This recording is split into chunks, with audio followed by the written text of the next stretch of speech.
His laughter was still echoing when the door closed. It wasn't loud, it wasn't mocking, it was worse, short, economical, like someone laughing at something they'd already decided to forget. I stood frozen in the middle of the empty living room, gripping the strap of my bag hard enough to hurt. The light flickered, the fan groaned, the smell of old coffee rose from the kitchen. That was when I understood it wasn't the end of the marriage. It was confirmation of something he had always known, and I had always pretended not to see.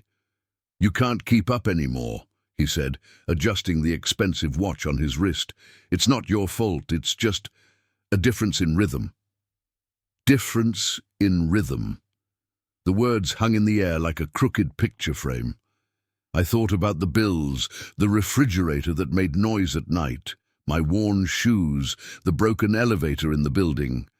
I thought about the dress I didn't buy for his company party because it wasn't worth it. I thought about the silence I swallowed when I heard the word he never said but was right there. Poor. He laughed when I asked if that was really it, a laugh like someone brushing away a minor inconvenience. "Look at you," he said, and the sentence cut sharper than any shout. I did look. At my hands, my unpolished nails, skin marked by cheap soap. At my reflection in the hallway mirror, split by an old crack. I saw the woman I was before marrying him, and the woman I became trying to keep up with him. I didn't cry. Not there. The tears stayed trapped behind my eyes, waiting. The divorce papers were signed quickly. He already had a lawyer. I had a borrowed pen. When it was over, he wished me good luck, the way you wish it to a stranger. The elevator ride down felt too slow. Each floor stripped something from me, the last name, the address, the promise. When the doors opened, the street was wet from recent rain.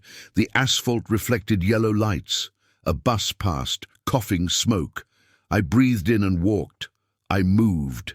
Into a tiny apartment I rented in a hurry, in a neighborhood where noise never sleeps. First night alone, mattress on the floor, one open suitcase, a window that wouldn't close properly. Upstairs, furniture scraped. Downstairs, someone sang off-key. I ate dry bread and drank tap water. I laughed to myself, a crooked laugh, thinking that was rock bottom. It wasn't. Over the next days, humiliation came in small, persistent waves. His message telling me to pick up what was left. The cashier's look when my card was declined. The call from the landlord asking for a deposit. I walked through the city feeling like everyone knew, as if the word poor were written on my forehead in letters only others could see. On the third day, my younger sister called, asked if I was okay. I said yes, automatically. She didn't believe me. She never believes automatic answers. "Where are you?" she asked. I told her the neighborhood. Silence on the other end. Not empty. Calculating. "Stay there," she said. "We're coming." We. I hung up without fully understanding. We had always been an elastic concept in my family. We grew up sharing rooms, food, clothes. We grew up hearing the world owed no one anything. We grew up learning to arrive together. I hadn't asked for help. Out of shame, pride, exhaustion, still they came. When my siblings arrived, it was already night. The street was louder. A car stopped in front of the building. Then another. Then one more. I went down the stairs with my heart racing. The door creaked open. Streetlight cast long shadows on the ground. My oldest brother stepped out first. Simple suit, straight posture, the kind of presence that never needs to raise its voice. Behind him, the middle one, easy smile, eyes too alert. Last, my sister, low heels, hair tied back, phone in hand like an extension of her body. They looked at me as if checking whether I was intact. I was, thinner, harder, intact. "He laughed at you?" my brother asked without ceremony. I nodded. The word laughed felt too small for what it had done. He didn't answer right away, just breathed deeply, like he used to before stepping into someone else's fight. "Then," he said, "we'll handle this our way." I didn't yet know what our way meant now. We weren't kids fighting at the school gate anymore. Each of them had a life that worked, a solid path. I was the one who'd fallen behind, the one who bet everything on the wrong love, the poor one in his eyes. We went upstairs. They looked around without comments. The mattress on the floor, the open suitcase, the broken window. My sister went to the kitchen, turned on the tap, tested the pressure. The middle brother sat on the floor beside me. The oldest stood by the wall, guarding the door. "You did nothing wrong," he said at last. "Nothing." The words hit hard. I swallowed. The light flickered again. Outside, a siren cut through the air. The world kept going, and for the first time since his laughter, I felt something other than shame. A strange calm, a silent promise. I didn't yet know how or when, but I knew that laugh would not go unanswered, and that the poverty he used as a weapon would say far more about him than about me. Morning arrived without asking permission. The garbage truck's noise pulled me from shallow sleep, and for a few seconds I didn't know where I was. The mattress on the floor brought memory back too fast. The open suitcase, the stuck window. My siblings scattered through the small apartment like they'd always belonged there. The smell of fresh coffee drew me to the kitchen.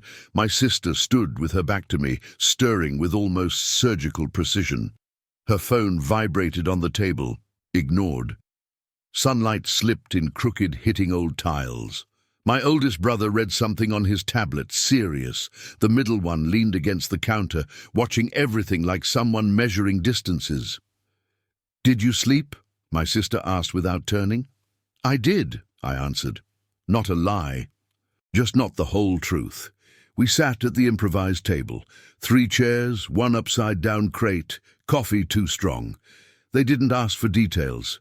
They didn't need to. My family always worked like this. First fix things, then talk. Sometimes we don't even talk. "He asked you to pick up your things?" the middle one asked. "He sent a message," I said. "Said he boxed up what's yours." My oldest brother looked up slowly. The silence that followed wasn't awkward. It was heavy. "Where?" he asked. "At his office this afternoon." My sister finally turned around. Her look was the same she had whenever someone underestimated us as kids. Cold focus. "Then we're going," she said. "You don't have to," I started reflexively. "We do," the oldest cut in calmly. "Not to get things, to close a cycle." I knew that tone. It came before decisions that didn't reverse. My stomach tightened. Part of me wanted to disappear. Another part wanted to watch. We left after lunch. The sky was too clear for how I felt. Traffic louder than usual. Inside the car, no one spoke, the radio off. The middle brother drove calmly, steady hands. I watched the city pass, familiar and unfamiliar buildings, thinking how my life had shrunk and suddenly seemed to expand again. Not in money, in presence. The office building was glass and concrete, the kind that promises success at the entrance. Uniformed doorman, air conditioning too cold. My shoulders stiffened. My reflection in the lobby mirror showed a version of me I didn't fully recognize. Paler, thinner, but with something new in my eyes. Determination, anger. Maybe both. We went up. The corridor smelled of recent cleaning. Carpet muffling footsteps. The secretary looked up, surprised but careful. "Is he in?" I asked. She hesitated, looked at my siblings, at me. "He's in a meeting." "Tell him I'm here," I said. My voice came out steady. "I don't know from where." She called, murmured my name, the last name I no longer used. Hung up. "He asked you to wait." Wait was a word I knew well. I'd waited for promotions that never came, for promised trips, for respect. But that day, I didn't wait alone. My siblings stood on either side of me, drawing an invisible line. He came out a few minutes later, stopped when he saw us. His automatic smile didn't form. His eyes skimmed over me too quickly and settled on my brother's. The laugh he saved for uncomfortable moments didn't appear. "I didn't know that," he began. "Now you do," my oldest said, extending his hand, not to shake, to stop him. Silence spread through the hallway. People passed, pretending not to see. He cleared his throat. "Her things are there," he said, pointing to a box by the door. "I separated them." The box was smaller than I expected, smaller than the life I'd left behind. I approached, opened it. Some clothes, a book, a picture frame face down. I picked it up. The photo was old, me smiling, before I learned to shrink. "That's all?" I asked. He shrugged. "The rest got left along the way." The middle brother smiled, brief. "Funny," he said. "A path is usually something you build, not something you discard." My ex-husband took a breath, looked around, searching for witnesses. There were none, just the four of us and the echo of poor choices. "I didn't mean to offend," he said finally. "I was just being honest." "Honesty without respect is just cruelty," my sister replied, slipping her phone into her pocket. I closed the box. It was too light for so much history. "I'm not here to fight," I said. "I came to get what's mine. And to remind you," my oldest added, stepping closer, "that no laugh defines value." His face shifted, something between irritation and discomfort. He nodded. "Good luck," he said again. This time it didn't hurt, because I knew luck had just parked outside. In the elevator, the mirror returned 4 aligned reflections. Me in the center. I breathed deeply. When the doors opened, the air felt warmer, more alive. We walked to the car. No one spoke until we were inside. "Is it over?" I asked. The middle brother started the engine. "No," he said. "It's beginning." I looked out the window. The city went on, indifferent. But something had changed. His laugh no longer echoed alone, and for the first time since signing those papers, I felt I wasn't on the ground anymore. I was standing. I went back to the apartment alone that night. My siblings insisted on staying, but I asked for space, not out of ingratitude, necessity. I needed to hear my own footsteps, test the silence, understand who I was when no one was holding me up.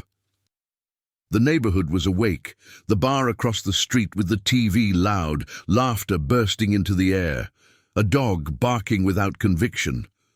I climbed the stairs slowly. Each step creaked as if complaining about my weight, and I almost laughed. I opened the door. The light still flickered. I didn't change it. Not yet. I set the box on the floor, took the things out one by one, clothes that no longer fit. Not my body, my story, the book with an old dedication, the picture frame. I leaned it against the wall, facing me. That woman smiled like she didn't know what was coming. I touched the glass. "You weren't wrong," I whispered. My phone vibrated. A message from him, short, cold. "Hope you're well. Don't take it personally." I stared at the screen for a few seconds. Personal was all that existed between two people who'd shared a life. I deleted the message, no reply. A small gesture, but decisive, like closing a door without slamming it. The next morning, I woke before the street noise. The sky was grey, heavy with rain that didn't fall. I made weak coffee, sat on the floor back against the wall. I thought about what I had, what I'd lost, and, above all, what I never had in that marriage, a voice. I called an old colleague, asked for a referral, scheduled an interview, updated my resume on a borrowed laptop. Each action was simple, almost banal, but inside me something rearranged itself. It wasn't revenge, it was reclamation. That afternoon, my siblings stopped by briefly, left groceries, a quick fix on the window, a new light bulb. "It's not charity," my oldest said, reading my look. "It's investment." I smiled, a full smile. They left before evening. I was alone again, this time different. The light no longer flickered. That night, I dreamed I was walking across a long bridge. On the other side, there was no palace, no applause, just solid ground. I woke with a rare sense of rest. I didn't yet know how my story would be told out there, but for the first time I knew exactly how it sounded inside. A few weeks later, I ran into my ex-husband by chance. Not in an office, not on controlled ground. It was on the street, late afternoon. Light rain, unapologetic. He stepped out of an expensive car, distracted, laughing at something on the phone. I was coming from the other side, cheap umbrella, steady steps, a calm heart. Our eyes met at the same time. His laughter died. Halfway. He ended the call too quickly, like putting out a small but visible fire. "Hi," he said. "Hi," I answered. The silence that followed didn't crush me, didn't shrink me. It was simply space between two people who shared nothing anymore. He looked at me with delayed attention, as if only now truly seeing me, not the wife who tried to keep up, not the woman who fell behind. Me. "You! Look well," he said, choosing words, trying to find control in them. "I am," I said, and felt the weight of the sentence settle in my chest. Firm, true. He nodded. His eyes swept quickly over my simple coat, my worn umbrella, as if searching for signs of defeat. He didn't find them. The laugh didn't come. It never would. "I'm glad," he added, unconvinced even himself. I smiled, not out of politeness, out of release. Because in that instant, I understood something with painful clarity. I wanted nothing from him anymore, not an apology, not recognition, not regret. He no longer had access to me. "Good luck," he said again, repeating the empty ritual. This time I stepped closer, not to confront, to end it. "I don't need luck anymore," I said quietly, fully. "I have myself." His eyes faltered. Just a second. But I saw it, and it was enough. I turned before he could answer, before he could try to recover some old superiority. The rain suddenly grew heavier, soaking my hair, my clothes, my face. I didn't run, I walked. Each step marked the ground like a new agreement with myself.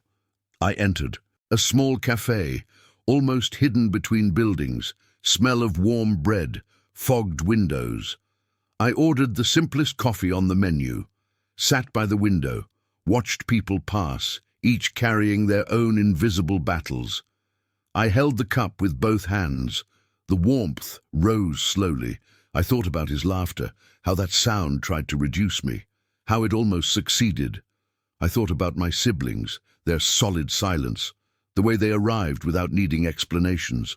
I thought about the woman in the old photo, smiling without knowing. I thought about the woman I was now. I didn't get rich, I didn't win in the way the world applauds. But I survived without breaking, rebuilt without hardening, learned to walk without asking permission. When I finished the coffee, the rain had stopped. The air was clean, washed. I stepped outside and took a deep breath. My chest ached slightly, not from sadness, but from new space opening inside. His laughter stayed behind. In that empty room that would never be mine, again, and I walked forward, knowing, with a certainty no one could take from me, that I was never poor. I was just in the wrong place,